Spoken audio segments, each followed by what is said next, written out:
Pérez Acuña Miguel.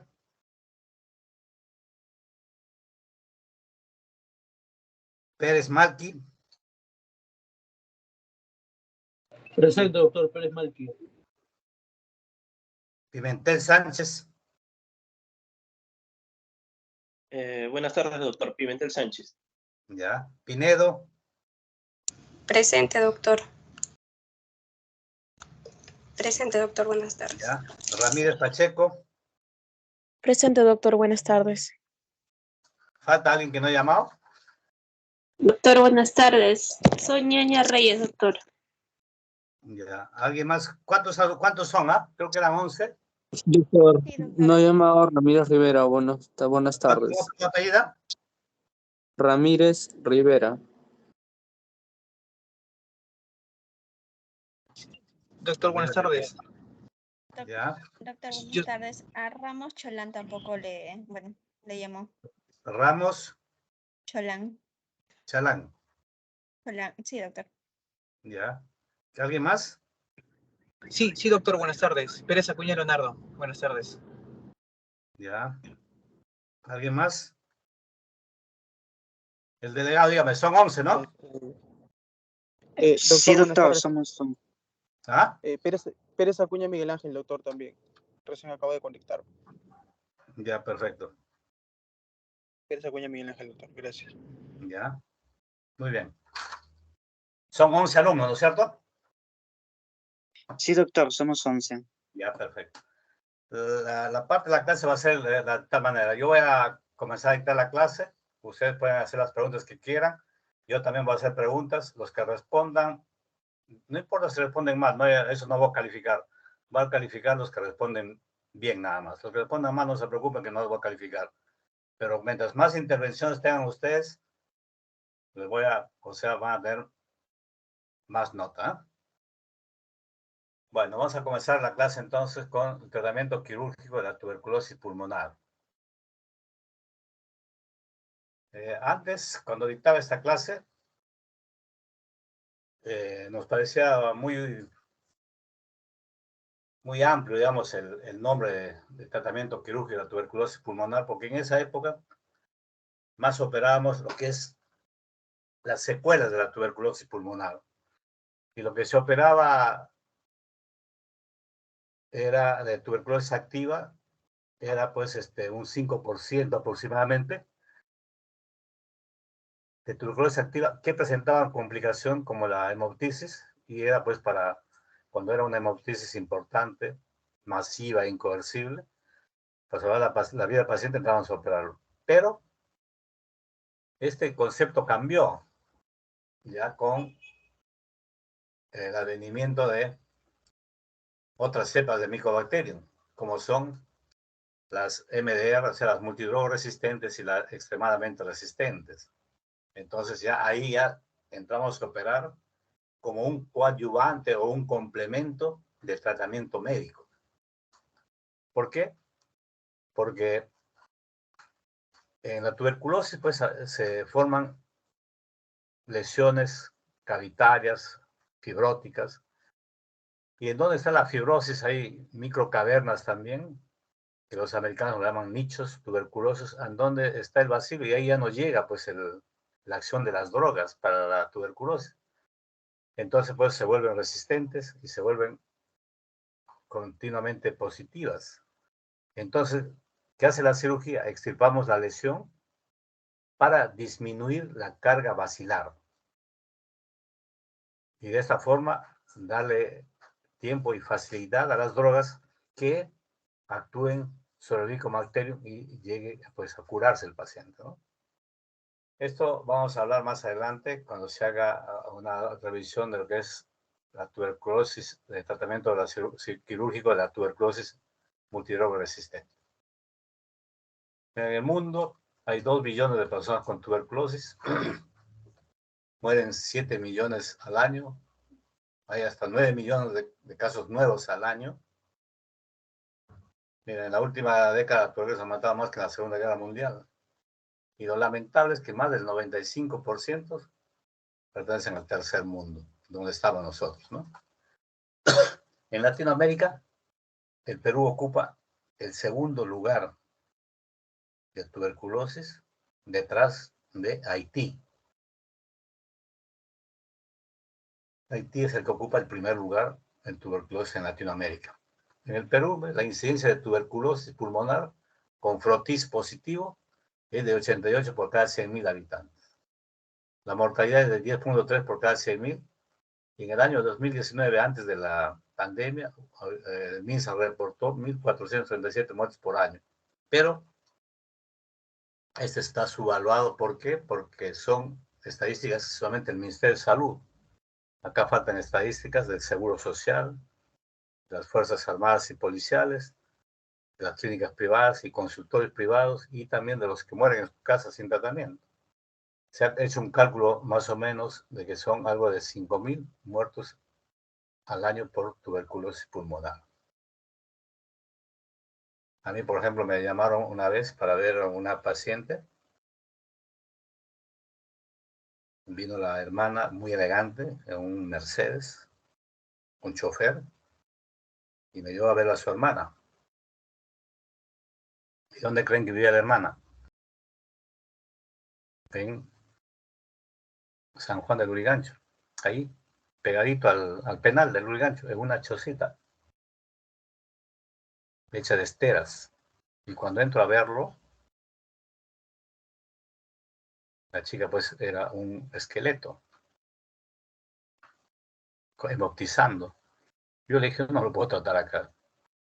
Así que llamé al hospital, yo trabajo en el hospital Hippolyto, al jefe de guardia, y le dije, pues tengo este paciente. Ya, doctor, me dijo, manda. Lo mandamos ahí, al día siguiente falleció. O sea, una paciente que está pues en abandono, sabe yo si comía o no comía, y no sabía si estaba o no en tratamiento. Hay así personas, digamos, que fallecen en su casa. Entonces, todo eso hay que tener en cuenta también, y por eso se ha calculado esa cifra anual. Yendo al tema ya de la cirugía, esto lo hemos dividido por cuestiones didácticas así en dos partes. Uno como diagnóstico, para diferenciarlo en caso de duda, para diferenciarlo de un cáncer pulmonar. Pero esto se da pues en naciones donde no hay tuberculosis y donde no, el médico no está pues acostumbrado a ver tuberculosis pulmonar. Por eso ve un infiltrado, piensa que es cáncer, porque es lo más frecuente en esos países. Entonces, en esos países puede haber, pero nosotros no, nosotros sabemos pues acá, y por clínica se puede diagnosticar, ¿no? Y a cirugía pues ya llegan pues ya diagnosticados también para nosotros, ¿no? Y como tratamiento, ¿qué cosa operamos? Las complicaciones por post-tuberculosas, hemoptisis, las hemoptisis que puede, ¿quién es el que ocupa el primer lugar que haga que hemoptice el paciente? Va a ser el micetoma. En segundo lugar, las bronquiectasias. Y en tercer lugar, la tuberculosis activa. Como ven ustedes, mayormente lo que sangra son las secuelas de la tuberculosis. Entonces, ¿qué se operan? Las hemoptisis, cualquiera de estas causas. Las fístulas broncopleurales también que deja como secuela, ¿no? Ustedes muchas veces habrán visto pacientes que hacen neumotórax o derrame pleural. Lo ponemos un tren, sale líquido y sale aire. ¿Por qué? Porque se rompió una bula, se abrió la tuberculosis, pues hizo que lesión el pulmón y el pulmón se rompió. Como eso, esa comunicación que hay entre el pulmón y la pleura, como es una fístula broncopleural. Y la fístula broncopleural puede ser de tres tipos. La fístula de gasto alto, de gasto moderado y de gasto bajo o leve. El que se opera es de gasto alto.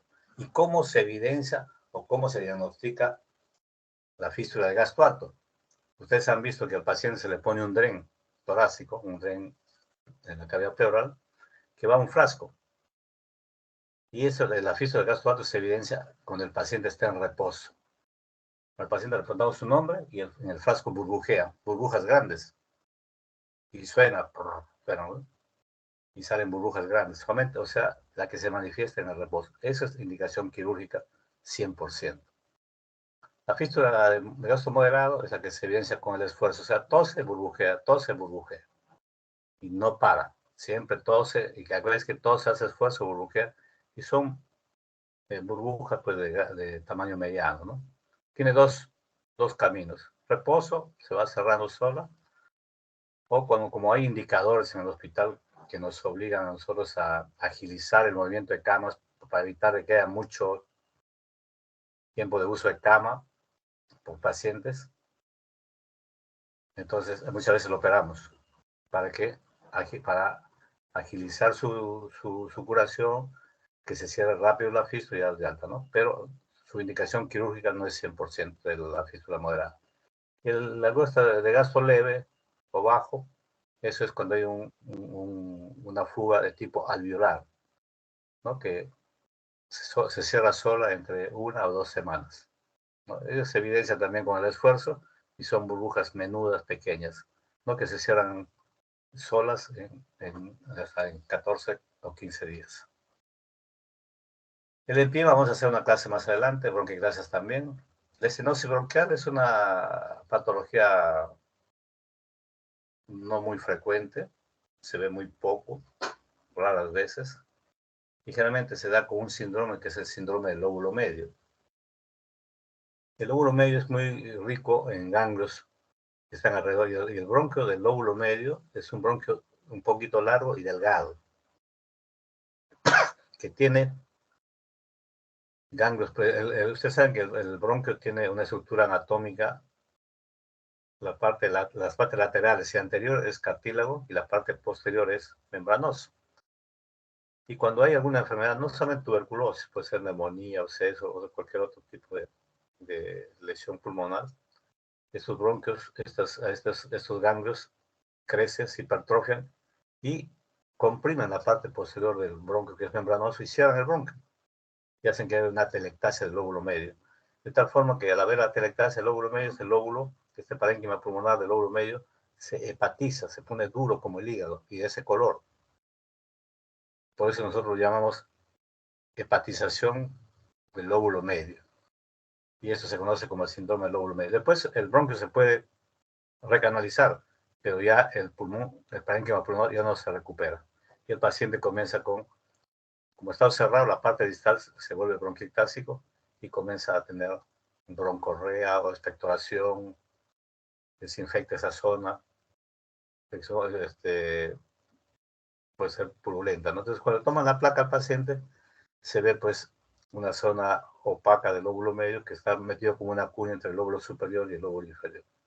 Y cuando abrimos el tórax, se ve pues un lóbulo medio hepatizado con un lóbulo superior e inferior de caracteres normales, color rosado, que es el pulmón, y al medio, el lóbulo medio, un color rojo vinoso.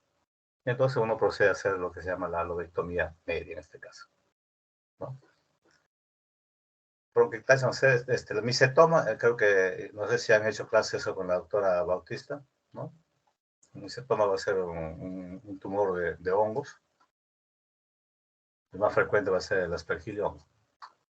Luego, como tratamiento también se opera la tuberculosis activa, pero esto va a ser la drogo resistente, la drogo sensible, entre comillas, digamos, la tuberculosis normal, ¿no?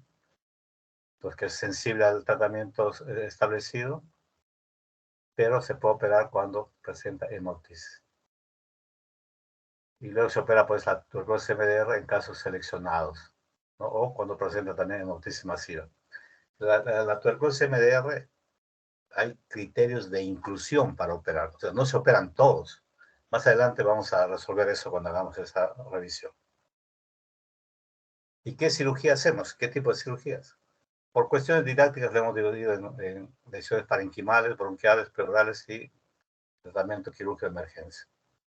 En las parenquimales se operan las cavidades. Dentro de las cavidades, ¿qué cosa? Y las cavernas, que ustedes lo conocen muy bien, que tienen una arteria que atraviesa la cavidad, que se llama la arteria de Rasmussen. La cavidad insuflada, o también conocida como... ¿Cómo se conoce esto? La cavidad insuflada, ¿cómo se llama? ¿Otro nombre? ¿Alguien sabe?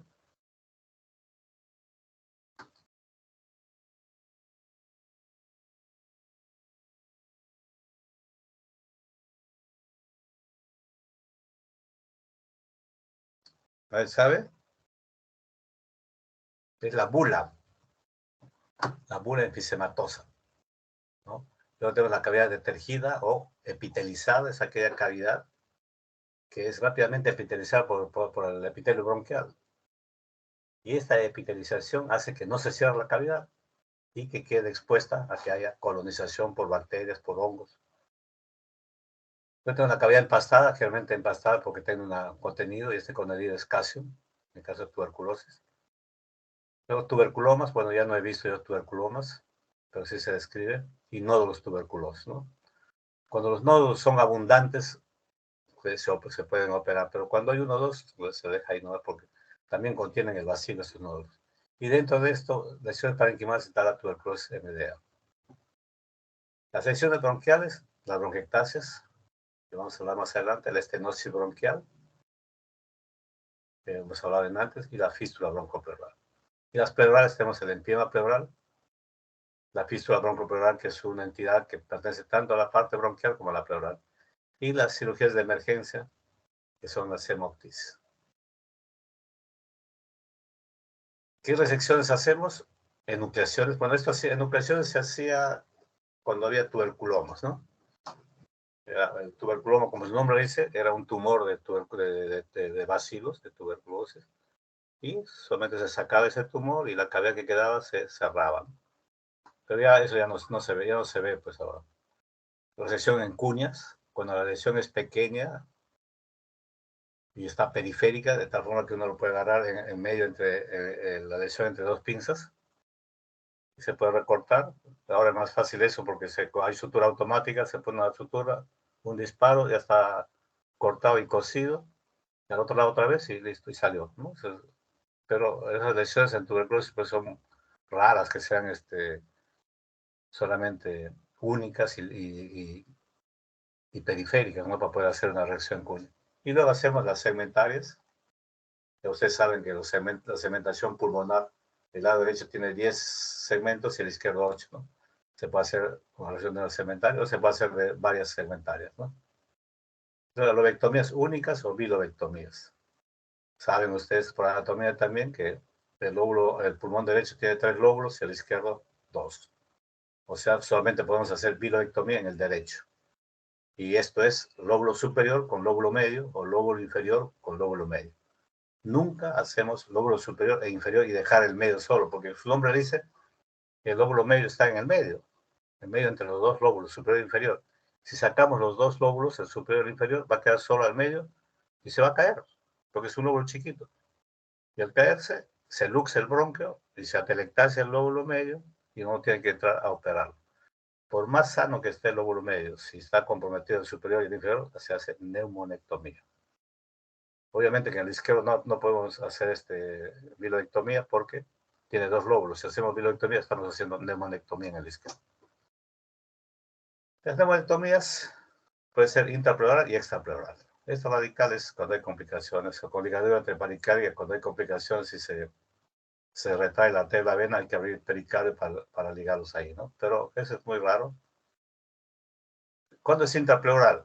Cuando hay la enfermedad tuberculosa o otra enfermedad pulmonar como un cristidatide o lo que sea, se opera. Se forman adherencias ustedes saben que existe la pleura parietal y la pleura visceral. Estas dos pleuras forman una cavidad virtual que se hace real ¿cuándo? Cuando entra aire, neumotórax, cuando entra sangre, hemotórax, cuando entra linfa, quilotórax, o se forma un líquido ahí, un exudado, que puede ser un derrame pleural, va a ser pues un hidrotórax, ¿no? Ahí se vuelve real. Pero entre estas dos pleuras, cuando hay tuberculosis, se forman adherencias. Entonces, cuando uno lo ve bien las adherencias y lo corta para liberar el pulmón, para liberar pues el pulmón de la pleura parietal, lo cortan normal. Si se suelta el pulmón, entonces se dice intrapleural. Y extrapleural es cuando está muy pegado esas dos pleuras y no se diferencia, pues el pulmón que está pegado, el pulmón con su pleura visceral está pegado a la pleura parietal, no se diferencia bien. Y cuando no se puede cortar, está muy duro, se corta, se hace una incisión en la pleura parietal y se saca esa zona, se despega. Lo que pasa es que no hacemos muy seguido esto porque, y eso generalmente se hace en la parte apical, porque usted sabe, en la parte apical hay mejor oxigenación, por lo tanto, el bacilo va más a esa zona, en la zona apical del pulmón, en el lóbulo superior, y ahí se pega más, si uno lo despega ahí, y no se mucho esa técnica porque es muy sangrante, porque debajo de la pleura parietal, que es como un papelito delgadito, pero debajo está pues los núcleos intercostales, está la envoltura de las costillas, que es, ¿cómo se llama? La envoltura de la costilla, el periósteo, está ahí, entonces al despegarlo esto sangra. Entonces, algunos el extrapleural han llamado pleuroneumonectomía, pero es un tema muy ancho, consiste en sacar toda la pleura, o sea, toda la pleura parietal, y eso no hacemos. Porque la pleura parietal tiene dos partes, la apical, que es la pleura cervical, la lateral, que es la pleura costal, la interior, que es la pleura mediastínica, y otra la pleura diafragmática. Y nunca sacamos todo, pues solamente sacamos la parte apical que está pegada, que es donde más se pega el pulmón, ¿no? ¿Alguna pregunta hasta acá?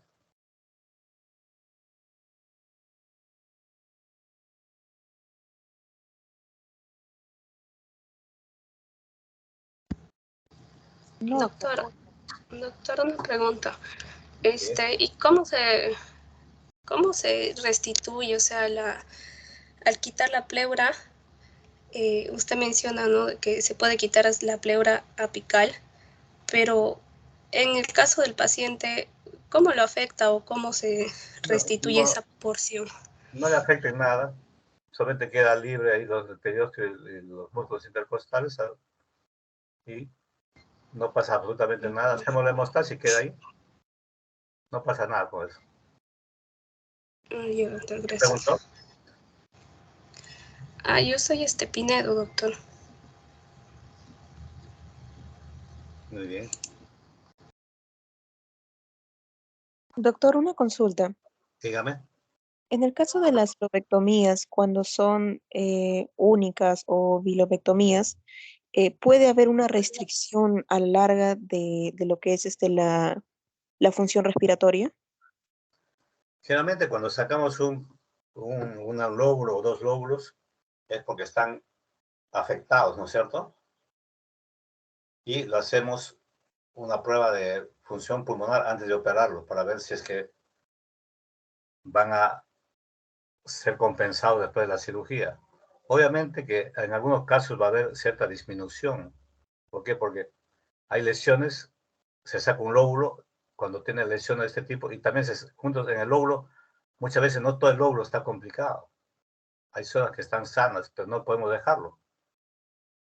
Entonces va a seguir, en algunos casos va a haber una disminución que no le va a afectar al paciente, ¿no? Pero en otros casos, por ejemplo, encontramos un lóbulo que está completamente destrozado y solamente el lóbulo se va a cerrar, conforme se va fibrosando el lóbulo, se va a ver, en algunos casos se va cerrando como un abanico. Y al final queda a veces una lengüeta nomás del lóbulo superior. Una lengüetita que tiene bronquio, arteria, vena, y solamente por sacar esa cosita hay que hacer la cirugía que demora bastante. Pero en algunos casos puede haber esta restricción. ¿Quién preguntó? Diana Ramírez. Ramírez. Diana. Ramírez. Diana Valeria. Sí, doctor. Pues siguiendo, miren, estas técnicas eran técnicas antiguas, que antes que se conozca muy bien la anatomía pulmonar y no se hacían resecciones pulmonares ni resecciones segmentarias.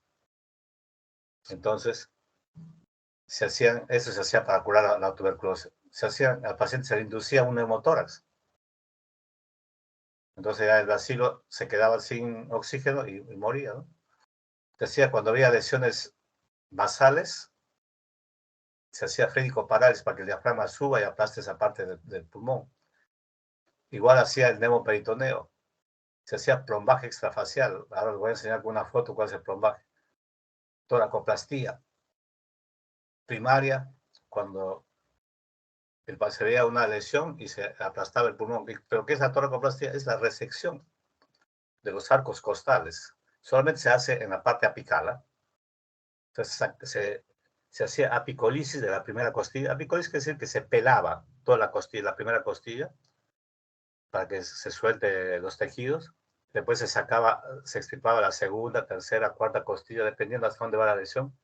Y una vez que se sacaba esto, la parte muscular se quedaba sin sostén y caía sobre el pulmón y lo aplastaba. Al aplastarlo, lo atelectaseaba el pulmón y si había una cavidad o había una lesión, lo aplastaba la lesión y ya no había oxigenación y iba a la curación.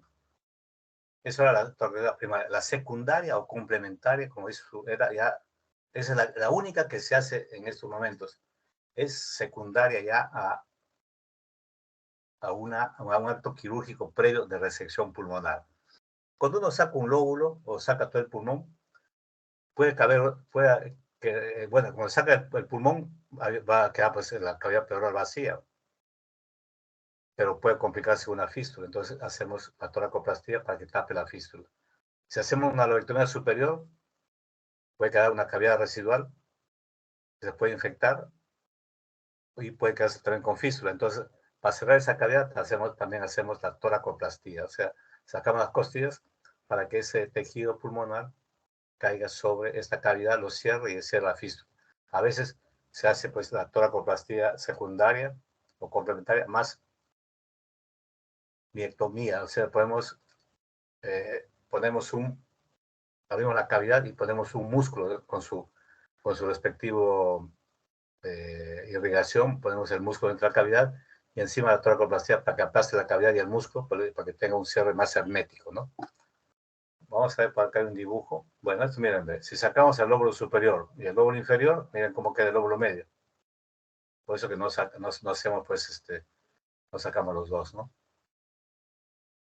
Este es el lóbulo superior izquierdo, solamente dos lóbulos. Este viene la língula, viene hasta acá. Esto que ven, este triángulo de hacia arriba, ese es el segmento 6, que es la segmentaria que más hacemos. Segmentaria 6, porque a veces hay lesiones del lóbulo superior más segmentaria 6. Es lo más frecuente que hacemos la cirugía. Es la segmentación pulmonar, que usted lo conoce. Esto decía el neumoperitoneo para elevar el diafragma, que ya no se hace. Es el plombaje extrafacial, ¿ve? Tiene la misma, digamos, acción que la toracoplastía. En la toracoplastía, esta primera costilla lo pelamos todo. Y después sacamos la segunda, la tercera, la cuarta, y eso puede caer acá y aplastar acá esta lesión. Pero para evitar, digamos, y eso va a dejar pues un hundimiento de la pared torácica que se ve pues hacia afuera, ¿no? Entonces, en algunos casos para evitar eso se hacía el plombaje. Se hacía una incisión de 6 centímetros más o menos entre la columna y el borde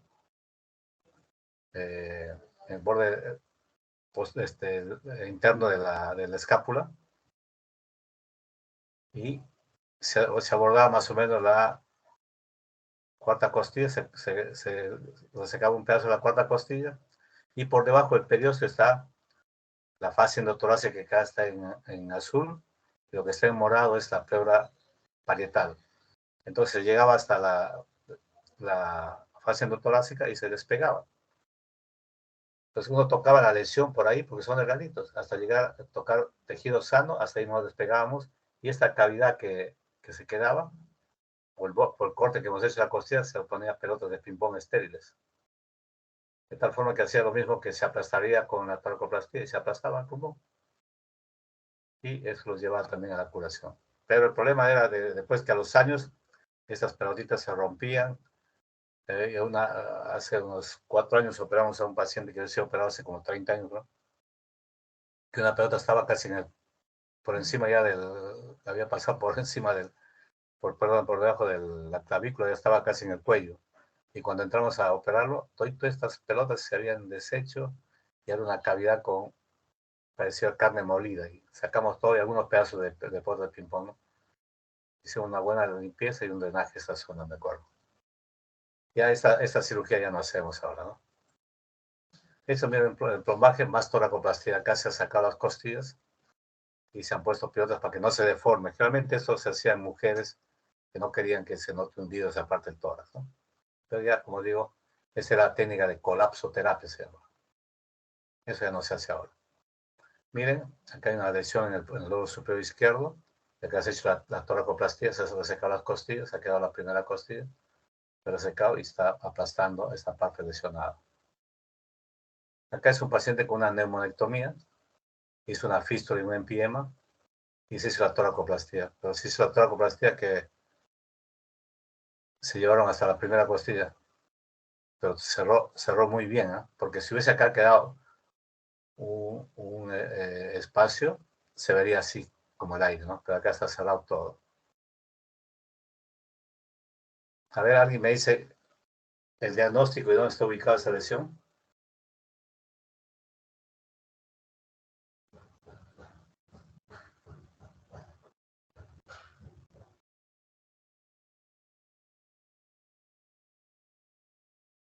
A ver qué me dice.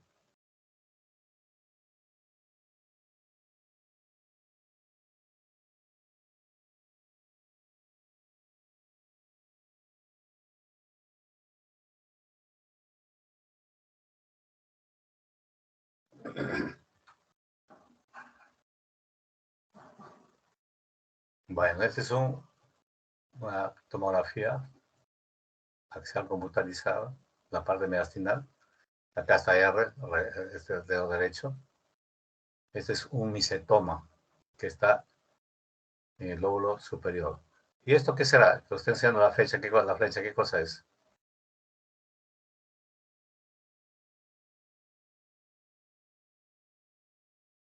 ¿Alguien me puede decir qué es esto?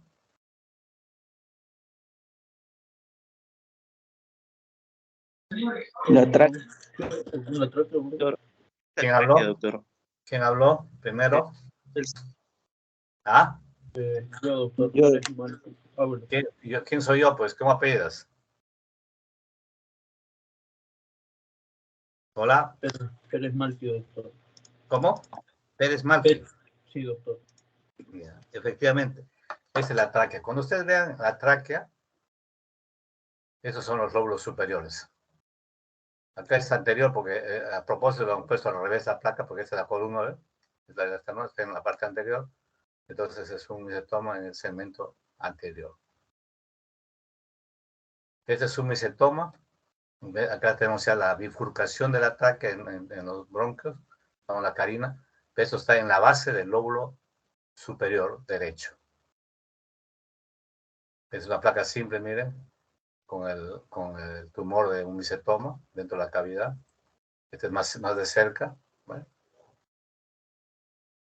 Este es otro micetoma en el lóbulo superior derecho. Bueno. Vamos a hablar sobre el tratamiento quirúrgico de la tuberculosis multidrogo resistente. Como dije al inicio, esto tiene criterios de inclusión. No se operan todos. Y los criterios de inclusión son los siguientes. Pacientes con tratamiento, con lo que siempre se hace drogas de primer y segundo orden, ¿no? Que no tienen resultados favorables y siempre permanecen positivos. O sea, positivo en el cultivo y positivo en el esputo. Otro criterio es pacientes con lesiones localizadas para hacer una buena resección pulmonar, ¿no? Tejido pulmonar remanente relativamente libre de enfermedad. O sea, tejido que es... En el libro sale pues de que se ve bonito los dibujos con las cisuras, ¿no es cierto? La cisura horizontal que divide el lóbulo superior del lóbulo medio, la cisura obliqua que divide el lóbulo medio del lóbulo inferior. Pero en la práctica no es así, pues a veces solamente encontramos esbozos de cisura. Muy raro es encontrar una cirugía, encontrar un lóbulo superior, por ejemplo, con cisura completa. Cuando es con cisura completa, la cirugía es relativamente fácil porque uno va de frente, despega, y va al hilio, seca la arteria, la vena, lo liga, bronquis afuera. Pero no es así. Generalmente el parénquima pulmonar del lóbulo superior, en la parte anterior, se sigue hacia el lóbulo medio. Entonces, hay que cortar en la dirección del esbozo de la cisura, hay que cortar ahí el pulmón. Ahora se corta pues con sutura automática, ¿no? Se pone la sutura ahí, se da un disparo, y ya está suturado y cortado.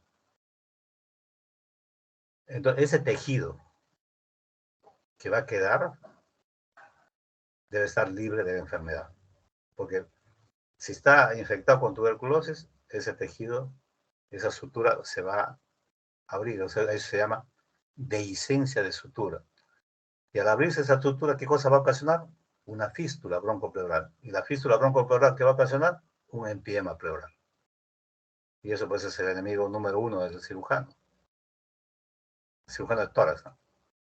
Entonces, por eso se refiere a eso, ¿no? Luego, riesgo quirúrgico aceptable y su suficiente reserva pulmonar, ¿no? Pero por eso a todo paciente que se hace cirugía pulmonar hay que hacerle sus pruebas de función respiratoria, o sea, su espirometría. Otro criterio es pacientes que han recibido por lo menos 3 meses de tratamiento antituberculosis. Ahora, incluso está esperando hasta cuando han recibido 1 mes de tratamiento. Pacientes con tuberculosis que negativizan con tratamiento, pero alternan periodos de positividad y negativo. O sea, son aquellos pacientes que 1 mes pues, sale negativo, al siguiente positivo, al siguiente negativo, entonces están alternando positividad y negatividad, ¿no? Y pacientes con lesiones avanzadas no resecables, o sea, ya inoperables, pero susceptibles de terapia de colapso, o sea, de toracoplastía. Nosotros no hacemos eso. Nomura reporta pues a fracasos de hasta 23%, ¿no?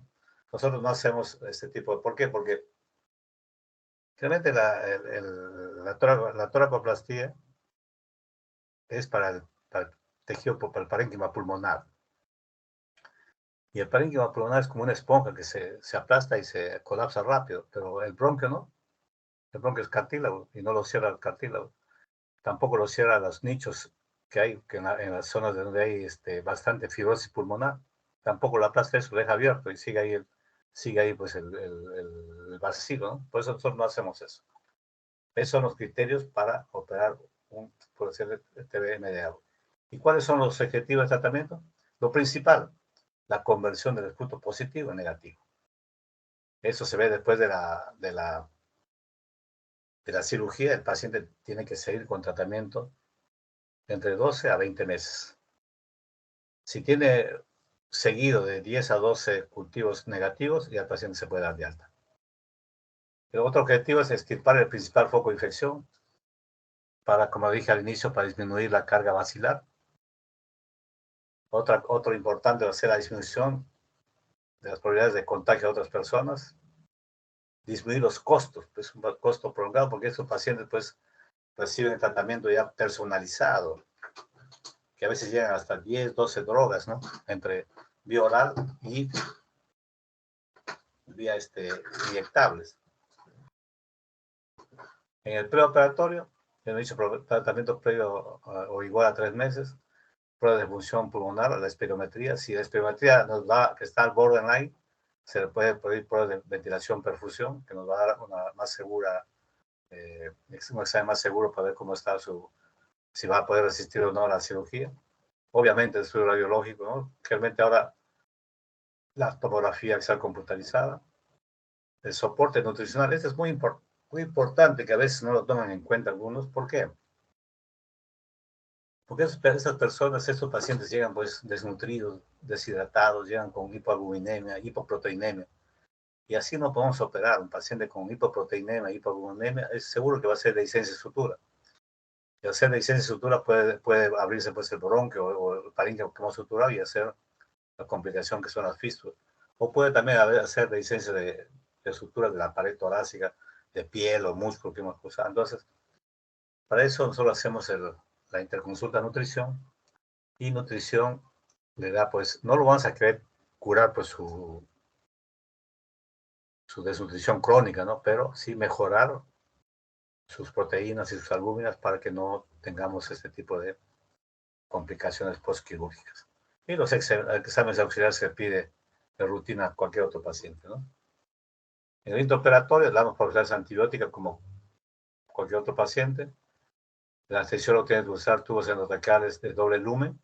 ¿Por qué? Porque esto nos da 2 cosas. Uno, nos facilita la cirugía porque podemos decir al anestesiólogo que que colapse el pulmón que estamos operando, o sea, clampa a un lado, que es el lado que va al pulmón operado, lo clampa y ya deja de funcionar, deja de ventilar,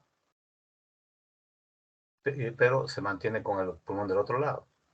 Y segundo, de que lo que manipulamos pulmón evita, digamos, que el tubo de doble lumen evita de que esas secreciones pasen al otro pulmón, si es que está bien entubado, porque se entuba mal y se aspira al otro lado.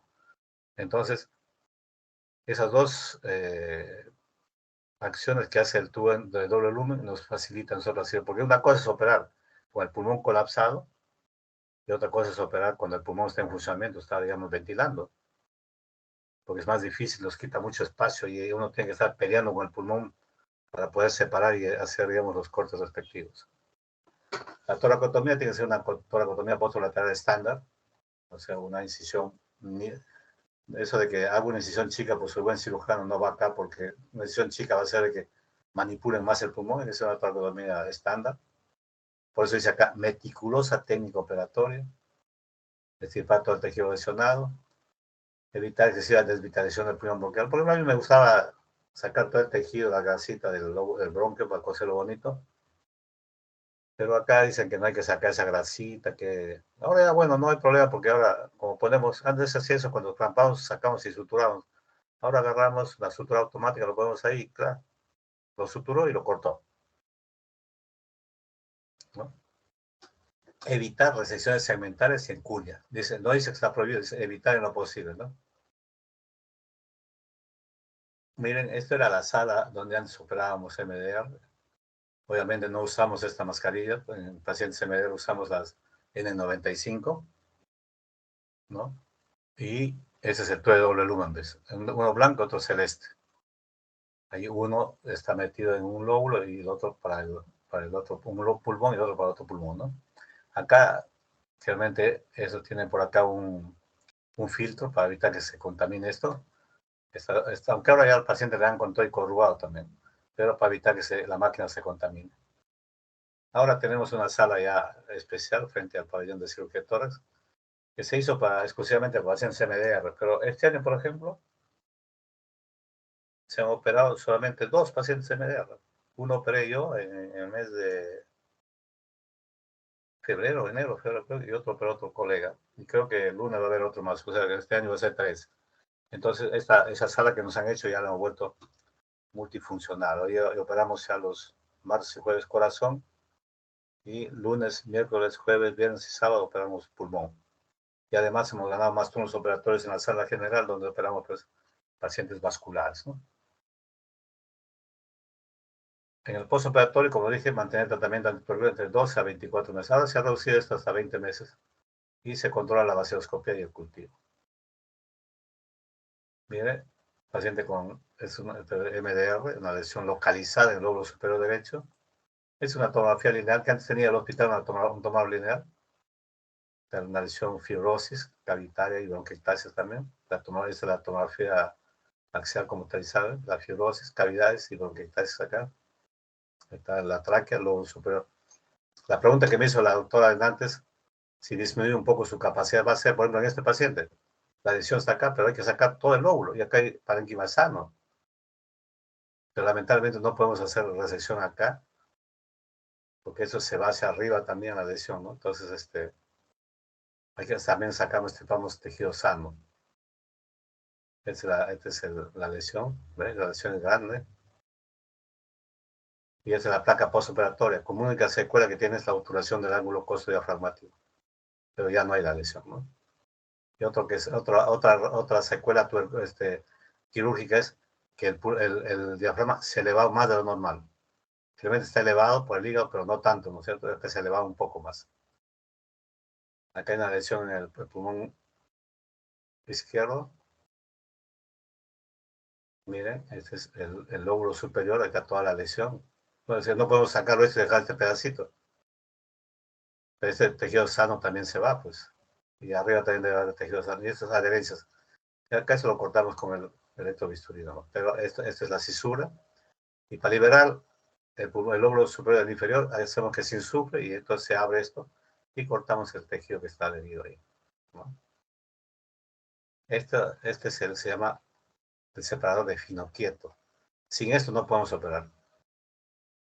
Porque usted, como ven acá abajo, no sé, hay engranajes, ¿no es cierto? Y ahí se engancha. Quisimos a veces operar en la clínica con un paciente con el Gosset, que es un cerrador de abdomen. Y la fuerza de las costillas lo cerraba al Gosset. Mire, este es el paciente postoperado. Esta es la secuela, o sea, el diafragma está más subido acá. Lo normal es que el derecho esté más subido, pero acá, este es lo que quedaba el lóbulo inferior.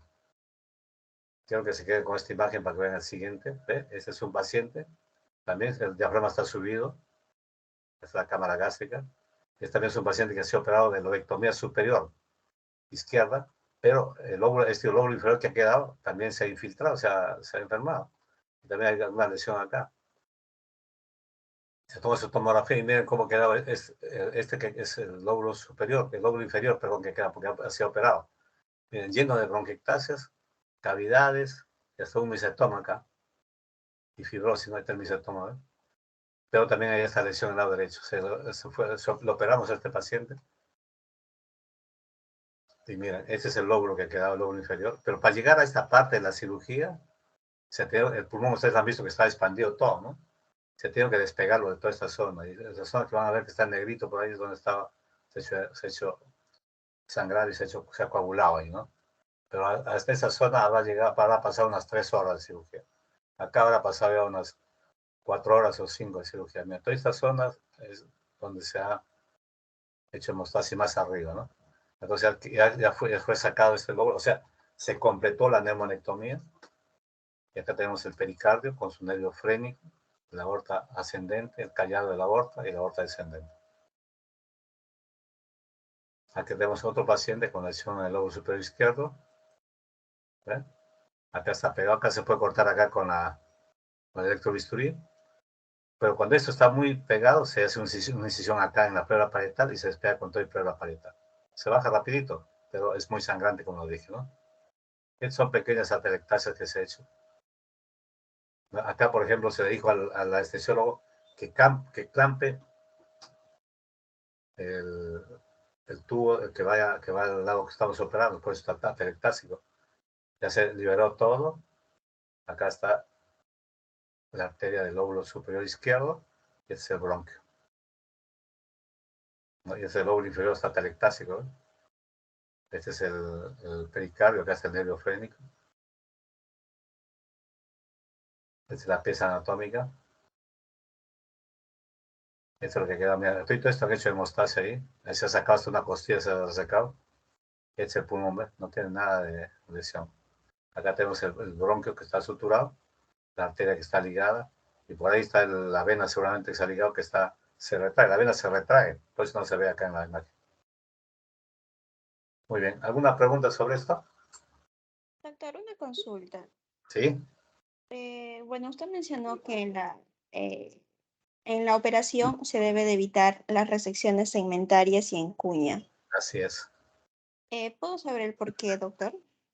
Hemos dicho, porque por eso dice uno de los criterios de inclusión, dice que hay que evitar esto y que el tejido remanente esté libre de enfermedad.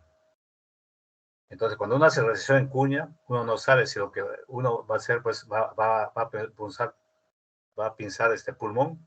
Uno no sabe si donde estás pinzando el pulmón está enfermo o no, porque no se ve, pues, si está infiltrado de tuberculosis o no. Pues por eso hay que ver que ese tejido esté libre, evaluarlo. Muchas veces hay pequeñas atelectasias o cambio de coloración que nos indica que puede estar infiltrado. Por eso dice evitar, porque ese tejido hay que cortarlo porque no podemos sacarlo, pues, si está pegado al otro lóbulo, porque es un tejido el tejido pulmonar del lóbulo superior, por ejemplo, se continúa con el tejido pulmonar del lóbulo medio. Entonces uno tiene que estar seguro de que no está contaminada esa zona y hacer la resección. Eso, lo mismo pasa con la cuña o segmentaria, porque la enfermedad no... ¿Cuál es el límite entre un segmento pulmonar y otro? Es la vena intersegmentaria. Pero la enfermedad pues no conoce de límites y puede infiltrar. Entonces, si está infiltrado, ¿qué va a hacer? Va a ser dehiscencia de sutura y va a haber una complicación que se llama fístula broncopleural y esto va a llevar a que haya cavidad residual, colapso pulmonar, empiema pleural, ¿no? ¿Quién preguntó? Cholán, doctor. ¿Ah? Ramos Cholán. ¿Tu nombre cuál es? Luz Mariel. Ya. Doctor, Muy bien, buenas vamos a tardes. continuar. ¿Aló? Doctor, preguntas. ¿Me escucha, doctor? Sí. Doctor, en la parte de lo que usted mencionó, la toracoplastía, mencionó la primaria, la secundaria, y había una también que era la... Iterativa. Sí, ¿en qué Eso, consiste, eso doctor? se hacía antes, porque cuando había, por ejemplo, en esa imagen que los enseñé de una, ahorita lo decía, por ejemplo, en esta, se han resecado más de casi 10 arcos costales. Entonces, en esa época se hacía, primero se sacaban las 4 o 5 primeras costillas, y la otra parte, la cirugía se postergaba para otro día. Eso se llama cirugía de toracoplastía iterativa, o sea, que se iba a volver a hacer de nuevo, ¿no? Pero ahora ya no se hace, pues eso se hace antes. ¿Alguna pregunta más? Doctor, ¿Quién y preguntó? en caso cuando le sacan, doctor, cuando hacen la toracoplastía, después, ¿cómo se vuelve a reconstituir esto, No, por algo?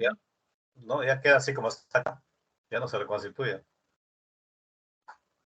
Ya no, Queda no así hay porque ninguna prótesis, algo, doctor, que se le no ponga. pasa nada. Esa zona nomás se hunde un poco y listo, no pasa nada. Pero ahora, como digo, se hace, pero ya solamente la parte apical, nomás en algunos casos, ¿no? Bueno, y si en algún momento en alguna neumonectomía pasa, habrá que hacerlo eso, pero lo hacemos en una sola cirugía todo. ¿Quién preguntó? Ah, ya, gracias. Mayumi, Ñaña Reyes, doctora. Ya. Bueno, vamos a Doctor, continuar. ¿puedo hacer? Sí. Doctor, ¿cómo sería el caso si mi paciente fuese geriátrico con fibrosis pulmonar? Entonces hay compromiso del pulmón y aparte de eso hacer una lobectomía, retirar una parte del pulmón. ¿Cómo Sí, podría ser, no? sí ¿Cuánto se hace. estaría contraindicado? No hay contraindicación. Se hace la lobectomía en niños también. Lo que sí, muchas veces no es recomendable hacerle neumonectomía en niños. ¿Por qué? Porque tienden a hacer escoliosis. Entonces, cuando hacen escoliosis, por eso que cuando hacemos neumonectomía en algún niño, siempre lo recomendamos a la mamá que los lleve a rehabilitación, justamente para evitar la escoliosis. Esa es una complicación de la Gracias. neumonectomía en niños. ¿Quién preguntó? Rayleigh Pimentel Sánchez, doctor, gracias. Pero no hay contraindicación para hacer cirugía de resección pulmonar en niños. O sea, si hay resección, hay que hacerlo. Bueno, vamos a continuar con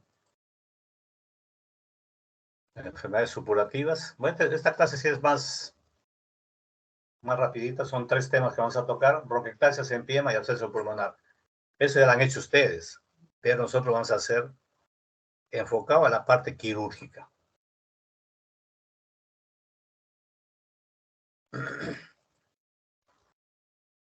Bueno, hay bastante acá de teoría, que ustedes lo saben, ¿no? La bronquiectasia fue escrita por Laennec en 1808, y es una alteración patológica e irreversible del bronquio, ¿no? ¿Cuál se caracteriza la bronquiectasia? Porque es una dilatación, ¿no? Dice mayor de 2 milímetros, permanente, porque hay destrucción de la pared del bronquio. Entonces, al estar las paredes de estos segmentos bronquiales afectados, ¿qué cosa pierden?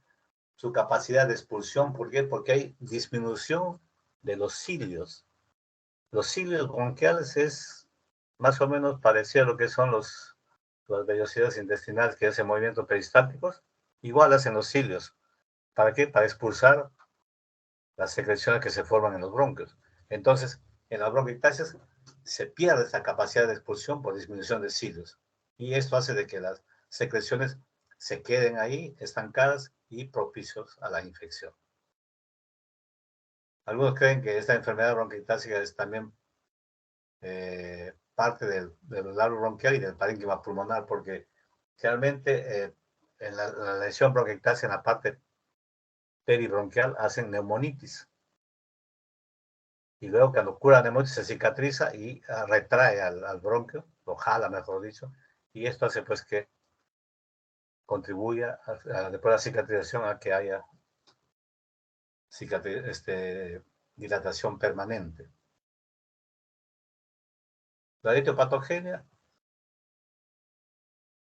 hereditarias puede aparecer pues como consecuencia de malformaciones como el síndrome de Cartagener.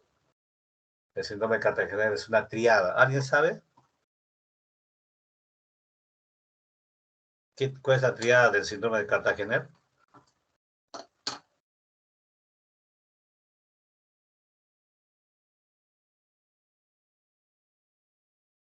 La triada que forma el síndrome de Cartagener es dextrocardia, sinusitis y bronquiectasias.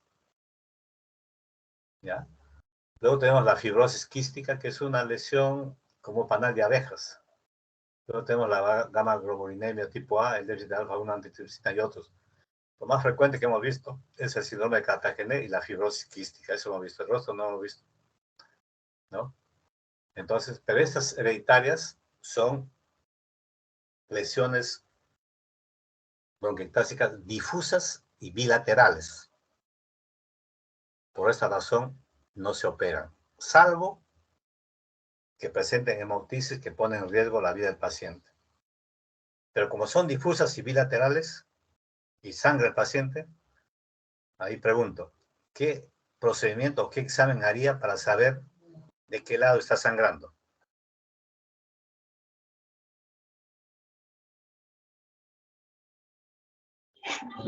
Broncoscopía. Doctor. ¿Quién habló? Pérez Acuña, doctor. Efectivamente, se hace una broncoscopía. Entramos, por ejemplo, entramos al lado derecho, lavamos, si no hay un sangrado activo, que sí que no es de ahí, vamos al lado izquierdo, lavamos, y por ahí de algún segmento bronquial se ve que está saliendo sangre activa. Entonces ya tenemos localizado y ya sabemos qué cirugía vamos a hacer. Pero en lo general, estas son difusas, bilaterales, no se operan. Salvo, como digo, que haya esta complicación para salvar la vida del paciente operado.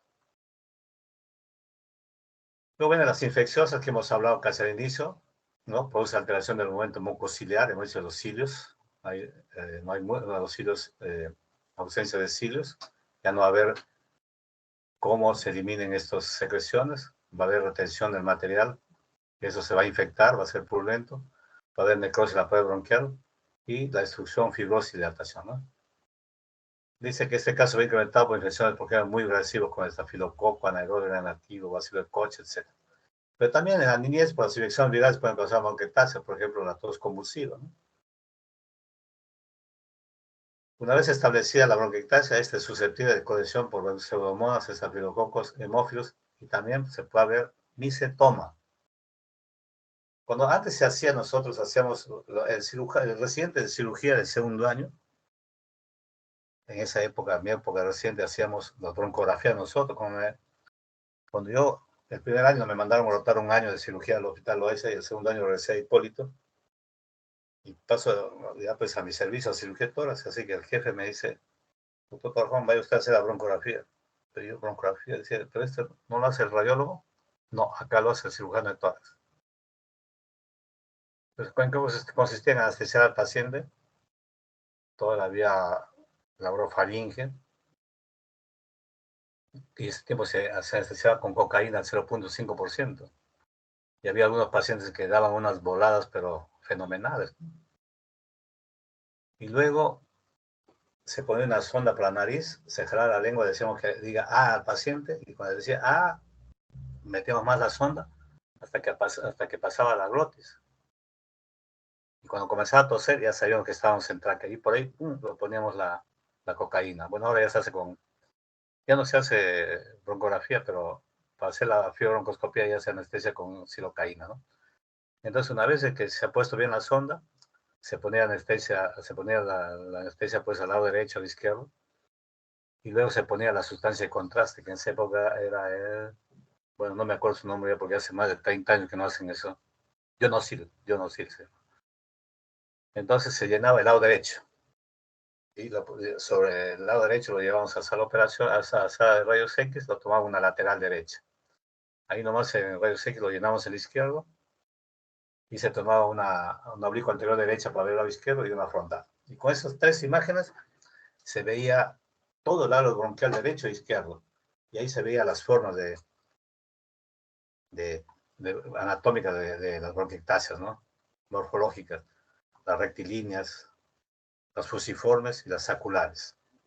Y en las saculares es donde muchas veces se infectaban con, o sea, se colonizaban con, yo encontré una vez un aspergilloma, era un micetoma, ahí, en el bronquio.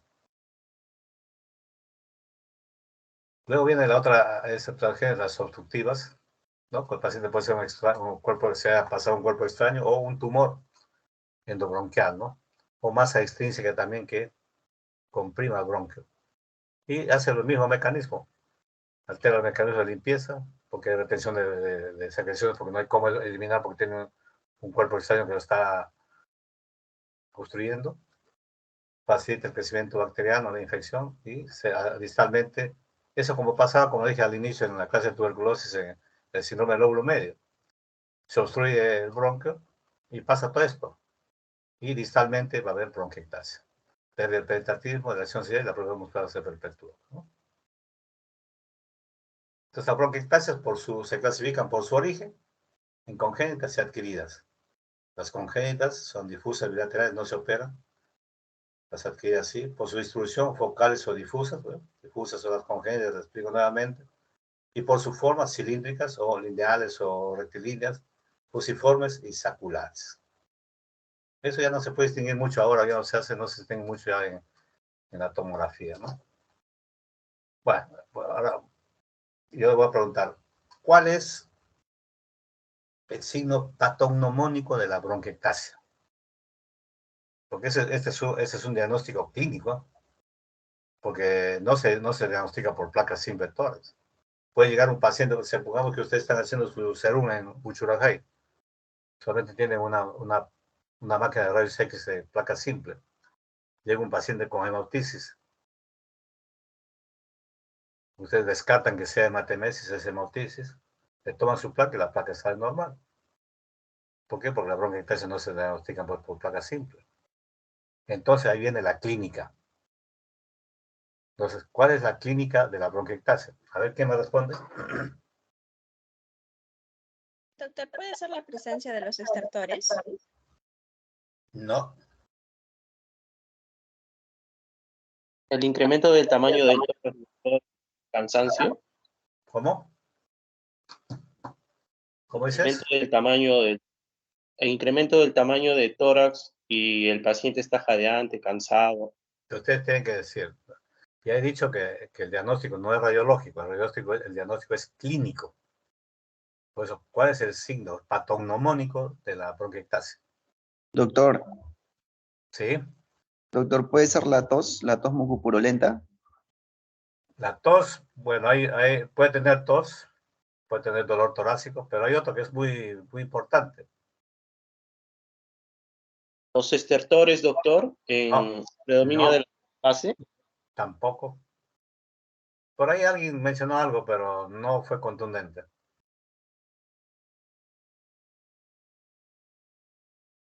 El signo patognomónico es la broncorrea. Y eso le dije antes. La broncorrea. El paciente, si estamos diciendo de que hay ausencia de cilios, que la secreción se queda retenida en los bronquios, porque no hay cilios que los movilicen y se puede expectorar. Entonces va a haber retención. Y muchas veces uno le pregunta, el paciente va a llegar y va a decir, doctor, expectoro mucho, generalmente más en las mañanas, porque en la noche se acumula. Pues. Hay algunos que solamente expectoran bastante en las mañanas, ¿no? Se van a lavar los dientes, toman agua, eso les da un poco de tos y comienzan a expectorar. Cuando se infecta, purulento. Cuando por ahí se infecta más y va a haber ya lesión del mismo epitelio bronquial, va a presentar una complicación que es la hemoptisis. Por eso, si en el examen les preguntan, algunos ponen, diga usted cuál es el signo patognomónico de bronquiectasia. Ponen ahí broncorrea, dolor torácico, tos, hemoptisis. Ahí todo, la mayor parte pone hemoptisis. No, la hemoptisis es una complicación. El principal es la broncorrea. ¿Ya? Y muchas veces algunos pacientes tienen broncorrea todo el día. Y eso es lo que más los fastidia. Pero generalmente no llegan por eso. ¿Por qué? Porque ahora pues les dan, se automedican con antibióticos y todo eso reduce un poco la broncorrea. Pero cuando llegan y se asustan es cuando sangran. Generalmente llegan cuando han sangrado. Y no tienen que operarlo ya al paciente, ¿no? Entonces, siempre va a haber dolor, puede haber dolor torácico, pero lo principal es la broncorrea, ¿ya?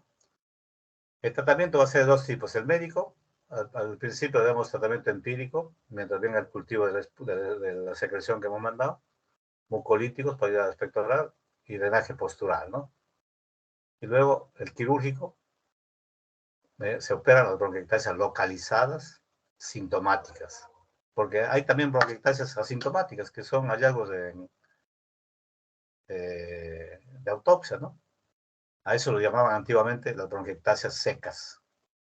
Y la resección va a ir desde una segmentaria hasta una neumonectomía. Va a haber lobectomía, multisegmentaria, etcétera, etcétera, ¿no?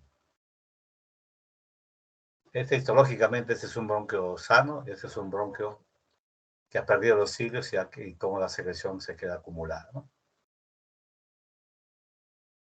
Miren, acá hay bronquiectasias rectilíneas. Esta es una cavidad. La bronquiectasia acá también. ¿Y esto qué será? A ver qué me dice.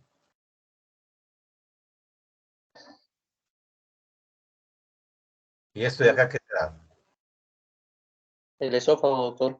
Muy bien, ¿qué dijo eso? Rayleigh Pimentel. ¿Ah? Rayleigh Pimentel, doctor.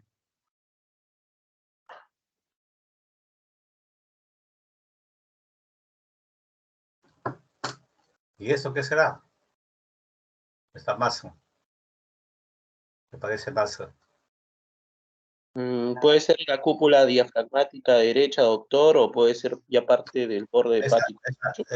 Es la cúpula diafragmática. ¿Quién habló? Rayleigh Pimentel, doctor. Muy bien. Recuerden siempre de que el lado derecho, el hígado, hace que el diafragma esté más subido. Por eso que acá no se ve, pero acá ya se insinúa la cúpula diafragmática. ¿Ya? Es el esófago, porque ya no hay bronquio, pues. Y más atrás del bronquio que está el esófago. Y se ve así, porque el bronquio no se colapsa así. El bronquio es así, más o menos como esto. Muy bien. Ya ustedes saben qué cosa se le empieza pleural. Viene a ser la acumulación de pus en la cavidad pleural, ¿no? El edema pleural puede presentarse como un derrame pleural, cualquiera.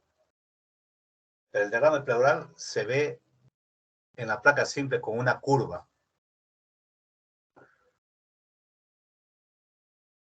¿Y cómo se llama esa curva? Se dice hay un derrame pleural y se ve ahí una curva. ¿Alguien se acuerda? ¿Y uno para diagnosticar? ¿Tópico de la maca, doctor? No. Uno para diagnosticar hace una toracocentesis. Si sale un color citrino, como la Inca Kola, es un derrame pleural. Que puede ser por tuberculosis. Y si sale pus, ya empiema, ¿no es cierto? Pero ¿cómo se llama esa curva? En la radiografía de tórax simple, esa curva se llama la curva de Damasó. Pero cuando el empiema, y es un empiema complicado, o sea, ya en la placa se ve que hay un nivel hidroaéreo, o sea, hacia abajo líquido, una línea recta, y hacia arriba aire, ya es cuando ha habido alguna ruptura de pulmón, entrado aire, y se ha formado pues en este caso, al inicio se ve la placa, va a ser un hidroneumotórax. Porque el diagnóstico nos va a dar la toracocentesis. Uno mete su agujita, sale el líquido como citrino, es un hidroneumotórax. Entonces sale, pues, después ya se va a convertir en pus porque ya hay comunicación, porque se rompió una bula o el pulmón se rompió y hubo una comunicación con el aire atmosférico, lo que respiramos, que está contaminado, va a llegar ahí y lo va a infectar. Sale pues, es un empiema, ¿no? Pero eso ya es un pulmón ya complicado, con el nivel hidroaéreo va a haber colapso pulmonar. En el primero que había la curva de Damasceno va a haber también colapso, pero mínimo. Uno pone un drain, sale pus y va a quedar una cavidad pequeña. Si no hay comunicación bronquial, no hay fístula, se puede hacer lavados pleurales. Se hacen lavados se ha hecho lavados con DHIF, con antibióticos, con iodopovidona, con hipoclorito de sodio. ¿Qué es el hipoclorito de sodio? No me acuerdo yo. ¿Alguien sabe?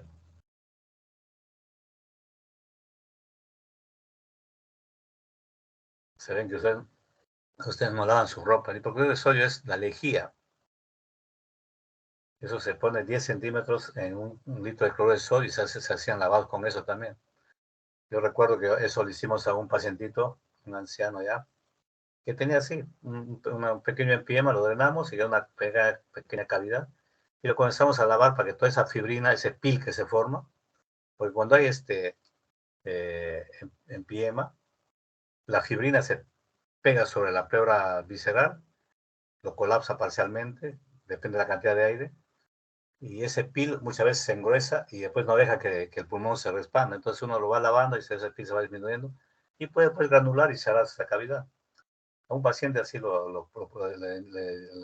lavamos con lejía. Su hijo era un periodista del comercio. Fue a la jefatura a hacerme un lío a mí. Yo le dije, disculpe, le digo, usted es médico que sabe por qué no hacemos eso. No, pero ¿cómo se va a lavar con él? Y justo mis residentes habían traído mucha literatura, pues, de lavados pleurales con hipoclorito de sodio, ¿no? Entonces, yo escogí 2 o 3, pero que estaba en alemán, el otro estaba en inglés, creo, para que se dé el esfuerzo de traducirlo. Le digo, léale esto y después viene a hablar conmigo. Por supuesto que nunca fue a hablar conmigo y el paciente cerró bien esa cavidad y salió de alta sin operarse, solamente con lavados pleurales. Pero cuando hay fístula broncopleural no podemos hacer lavados, porque esa sustancia pasa por la fístula y el paciente lo siente, comienza a toser, y si es una sustancia cáustica, pues lo va a evitar el bronco y va a ser problema. Entonces no podemos hacer lavados cuando hay fístula broncopleural, solamente el drenaje y luego entrar a limpiar. Pero vamos a ver acá qué dice acá, ¿no? La colección de líquido infectado en el espacio pleural. Lo que nosotros, estos son las etiopatogenias. Pulmonares, neumonías, abscesos, bronquiectasias, micosis, neoplasias. Acá faltaba parasitarias, porque ustedes saben que el quiste hiatídico, cuando se complica, se puede infectar también, se puede abscedar y se puede abrir la cavidad pleural. Entonces se abre la cavidad pleural y ya va a haber diagnóstico, va a ser quiste hiatídico complicado, fístula broncopleural, empiema pleural, ¿no? Entonces, por eso acá falta esas parasitarias, extrapulmonares, tiene ya de esófago, fístula de esófago, de tráquea, del hueso cuando se infecta las costillas, abscesos esofégicos, hepáticos, peritonitis también, ¿no? Pues los pilares del diafragma pueden pasar hacia pulmón, la pus. Externas, trauma, cirugía, toracocentesis. Toracocentesis, pues, a veces no limpian bien la cavidad, la pared pleural donde van a punzar. Un poquito de algodoncito, a veces en alcohol nomás, meten la aguja y puede estar acarreando con eso, llevando hacia el interior bacterias que van a infectar, si es un hidrotórax nomás, y lo van a convertir en empiema, ¿no? El trauma, o especialmente el trauma, pues puede ser por arma blanca. Ustedes saben de que los zampones usan el verduguillo. Y el verduguillo pues, son unas lancetas, como esos tejidos para tejer, eso lo preparan primero, lo dejan como 15 días a un mes entre las heces. Después eso lo sacan y con eso atacan y les hieren y pues hacen una infección terrible. Post cirugía, a veces también cuando hacemos resección pulmonar, también puede haber como consecuencia un empiema pleural, ¿no? Lo que a nosotros nos interesa es esto desde el fibrino purulento. Ya cuando es turbio, ya sabemos que va a ser un empiema, nos llaman ahí y nosotros lo primero que hacemos es como cualquier, digamos, acúmulo. Por ejemplo, ustedes se pueden golpear la pierna, hacen un hematoma y ese hematoma se puede infectar. Entonces, todas esas zonas de acúmulo de pus, el primer objetivo que hay que hacer es drenarlo. Entonces, cuando vemos clínico turbio, ya lo ponemos un dren pleural, ¿no?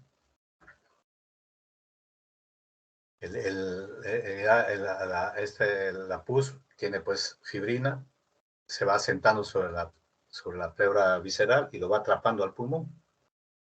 Entonces ya se organiza, las capas de fibrina que cubren las cerosas se fibrosan, eso se llama PIL, es como una mediazuela. El pulmón se haya atrapado o encarcelado, también se llama, después se evidente a partir de la tercera semana.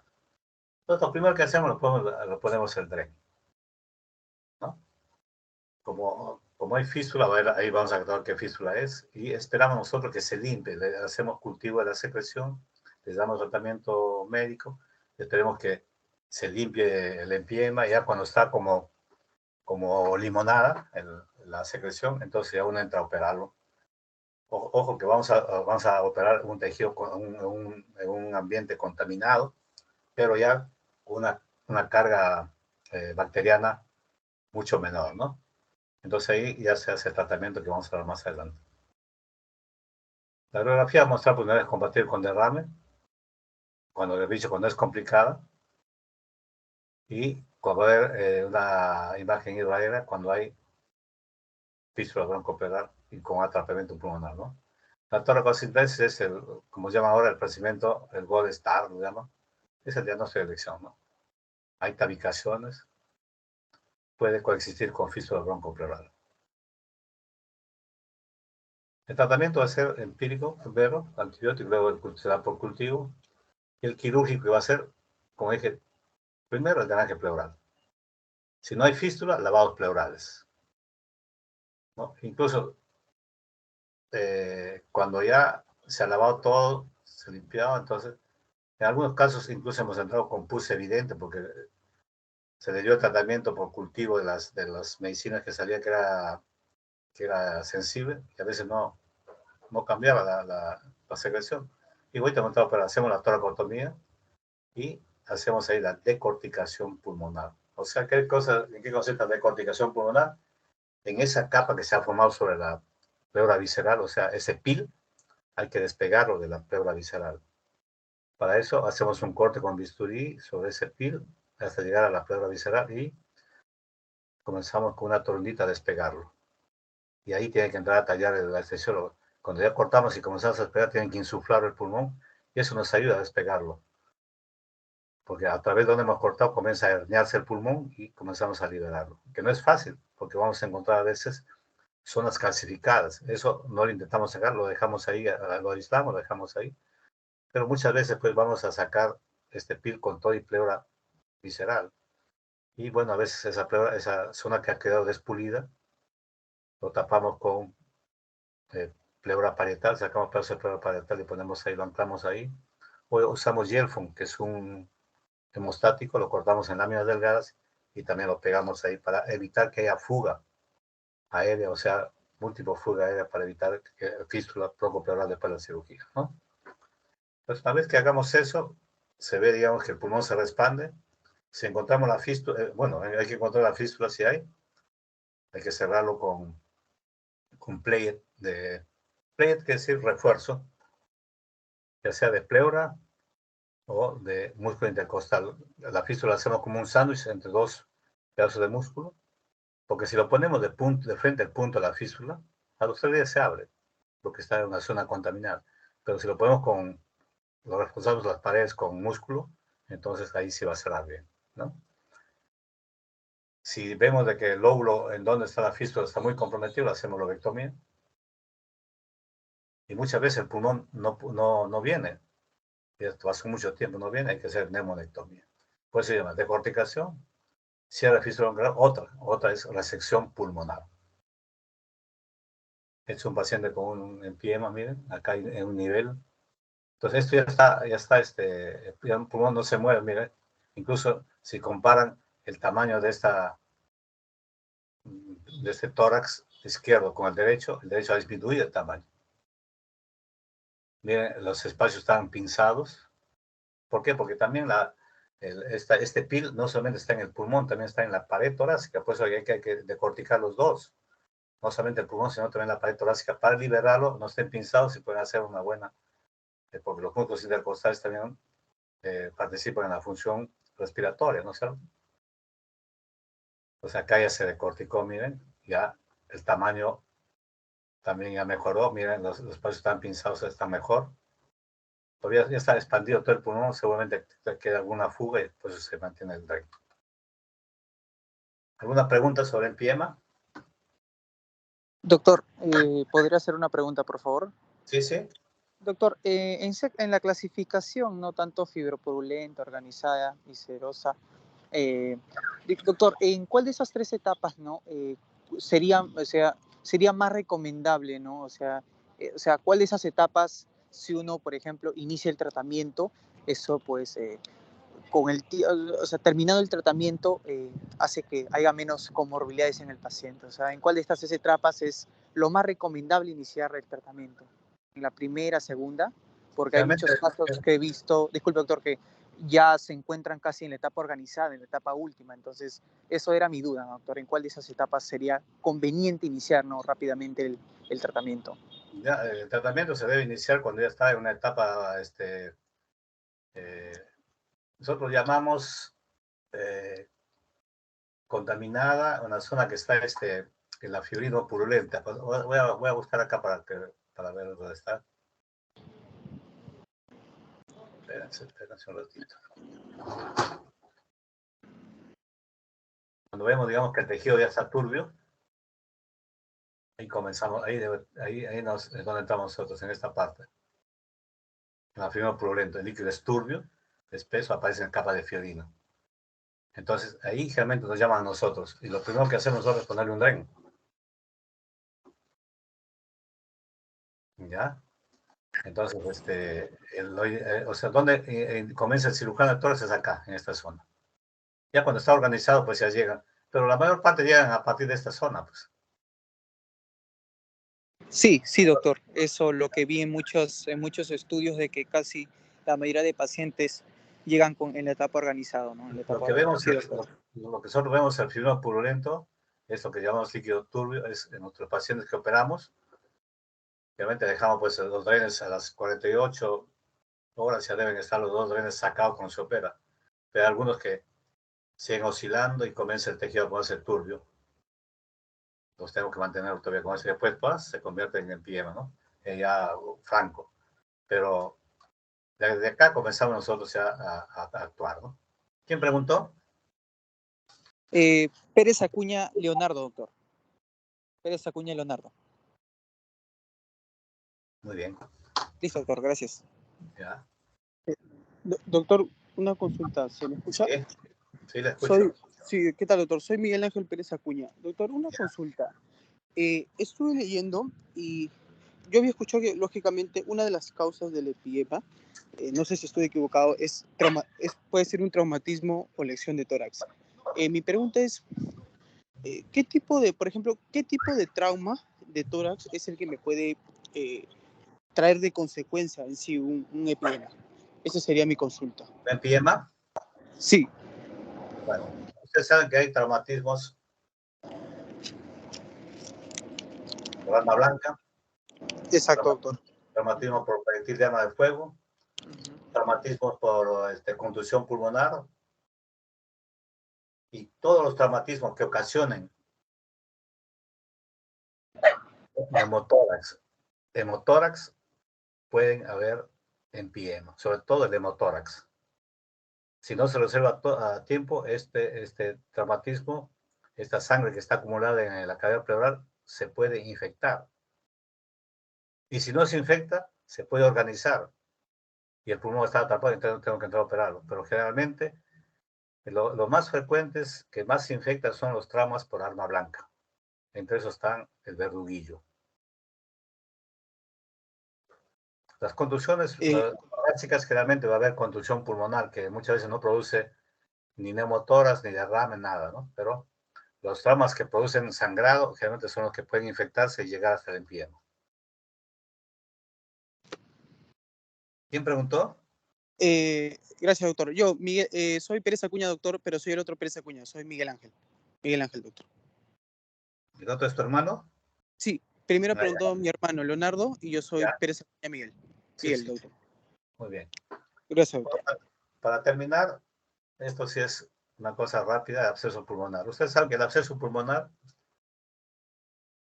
es una acumulación de pus en una cavidad pulmonar, ¿no? ¿Y por qué? Porque hay destrucción del parénquima pulmonar, se infecta.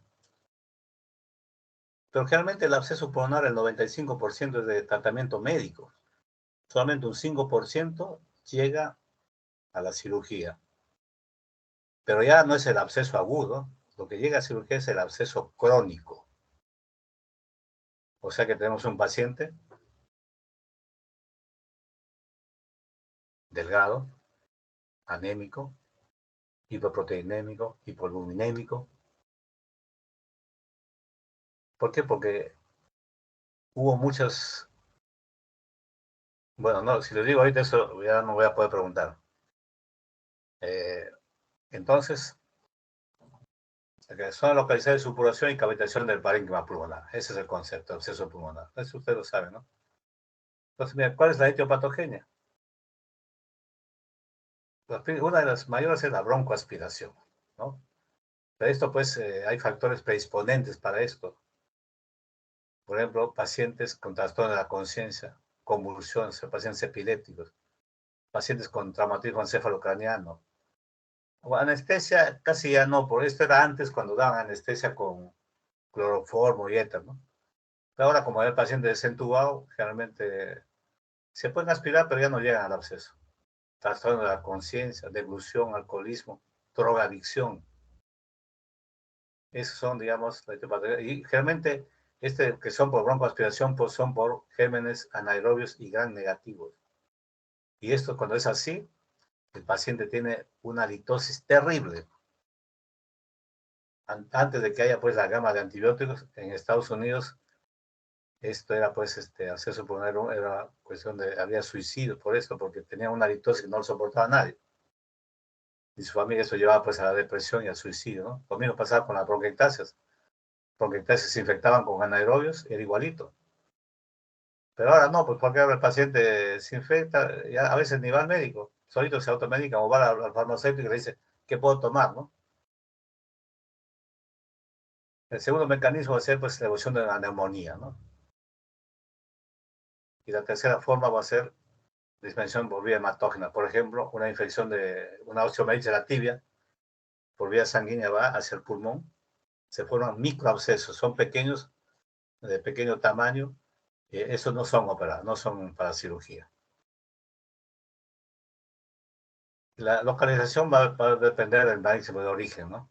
Si es aspirado, va a estar, pues, va a ir al lado derecho por anatomía, ¿no?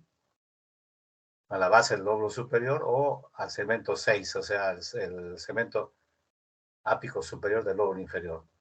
Dice, cuando se localiza el lóbulo medio língula, se debe sospechar de un fenómeno obstructivo o localizado. La clasificación primaria es aspirativa y postneumonía, secundaria es foco extratorácico. Bueno, pero acá vamos al tratamiento. Este es un absceso pulmonar en placa simple, miren. La diferencia con el quiste diatídico es la pared. Miren la pared del absceso. El líquido llega hasta acá. Esto ya ha sido vomitado. Hay un nivel hidroaéreo, acá hay líquido. Pero miren la pared tan gruesa, ¿no? ¿Ve? Gruesa. El quiste ciático, la pared delgadita se ve así como esto. O sea, el líquido llega hasta acá. Y es más homogéneo. Acá tiene sus alteraciones, ¿no? Pero en el quiste ciático, ¿no? Es todo homogéneo. Bueno, a ver. La pregunta de los 100 millones. ¿Cuándo se opera un absceso pulmonar? Hay 3 indicaciones básicas. A ver, ¿quién me dice? Una, aunque sea.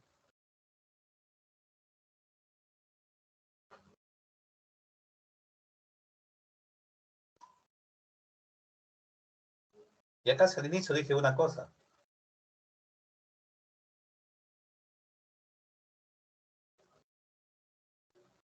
Cuando no responden a los antibióticos. A ver, ¿quién? Un poquito más fuerte, por favor. Cuando no responden a los antibióticos. Ok, o sea, falla del tratamiento médico, ¿no es cierto? ¿Quién habló? Luz Mariel, doctor. ¿Ah? Luz Mariel. ¿Su apellido? Ramos. Ramos Chalán. Sí, doctor Chalán. Ya. Efectivamente, hemos dicho que el 95% del tratamiento médico. Entonces, cuando falla el tratamiento médico, a pesar que se ha hecho rotación de antibióticos, pero eso se ve, la falla de tratamiento médico se ve a partir de la 3ª semana. Si el paciente sigue las mismas condiciones, la imagen no ha cambiado, el tratamiento médico está fallando, ¿no? Otra indicación para cirugía, ¿cuál sería?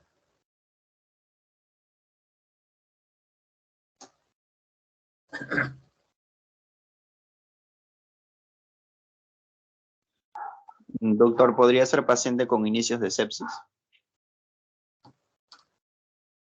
No.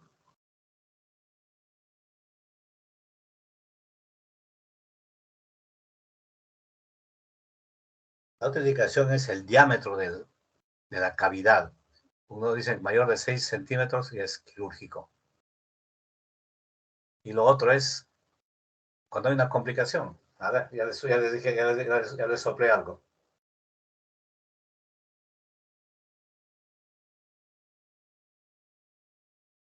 ¿Qué complicación, qué complicación, va la redundancia, complica más al cirujano de tórax? Si Y hay además cuando lo puedes soplar, ¿ah? ¿Cómo? si hay gangrena pulmonar. Doctor, ¿podría ser la presencia de la hemoptisis? Hemoptisis, así es. ¿Quién habló? ¿El último? ¿La hemoptisis, doctor? Sí, ¿quién habló? ¿Quién fue la que habló? ¿Quién dijo hemoptisis? Diana Ramírez, doctor. ¿Ramírez qué? ¿Ramírez Pacheco? Sí, Diana Ramírez, doctor, yo dije hemoptisis. Eso es una Diana complicación. Ramírez, doctor. ¿Ah? Aquí presente. No, ¿quién habló, digo? Diana Ramírez. Diana Ramírez. Ya. Sí, doctor. O sea, las 3 indicaciones es falla de tratamiento médico, un diámetro del absceso mayor de 6 centímetros y complicación por hemoptisis. Y la cirugía, generalmente en absceso pulmonar, va a ser lobectomía. No se hace segmentaria, porque está infectado esas zonas y no podemos campar el pulmón. Se puede hacer lobectomía. Hasta hemos hecho, yo lo pedí al abuelito de un famoso jugador que actualmente sigue vigente. En esa época lo operé, este famoso jugador estaba chiquillo. Y me acuerdo que estaba internado en el Hospital 2 de Mayo, en la clínica del Hospital 2 de Mayo. Y viene el director a buscarme, el director del hospital, el director de la clínica, por intermedio de un amigo. Me dice si podía evaluarlo. Pues. Entonces voy a evaluarlo al paciente. Casi me sale el apellido. Entonces, y congeniamos con el señor. Pero yo le digo, pues yo no lo puedo operar acá porque no trabajo acá. No, me dice el doctor. Y ya, en eso el hijo, también otro famoso jugador, me dice, doctor, quiero que lo operen en la clínica. Ya, entonces nos llevamos a la clínica. Porque pensaban que era una tumoración y no había ganglios ni nada. Entonces entramos a la cirugía, abrimos tórax.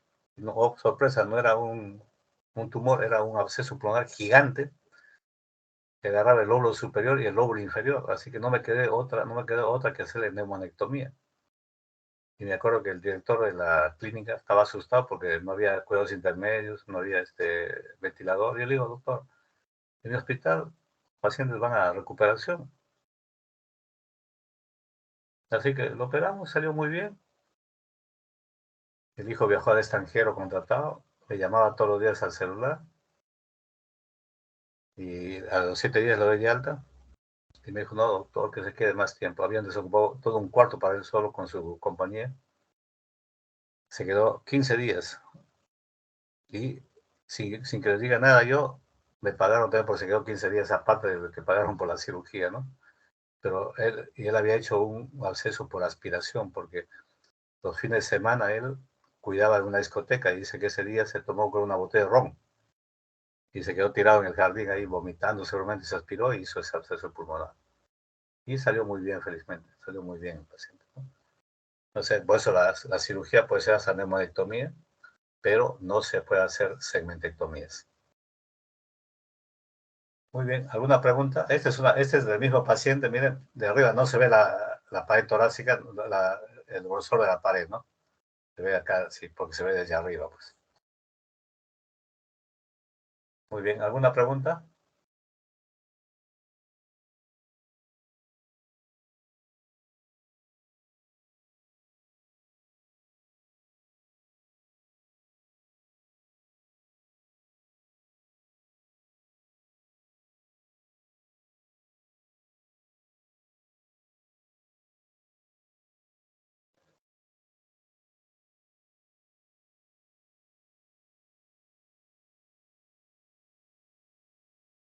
¿Alguna pregunta?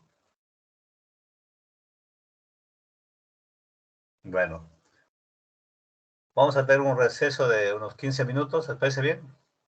Para comenzar después con los seminarios.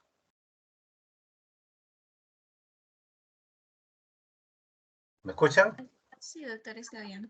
Ya, entonces a las Sí, doctor, gracias. 6:25 comenzamos el seminario.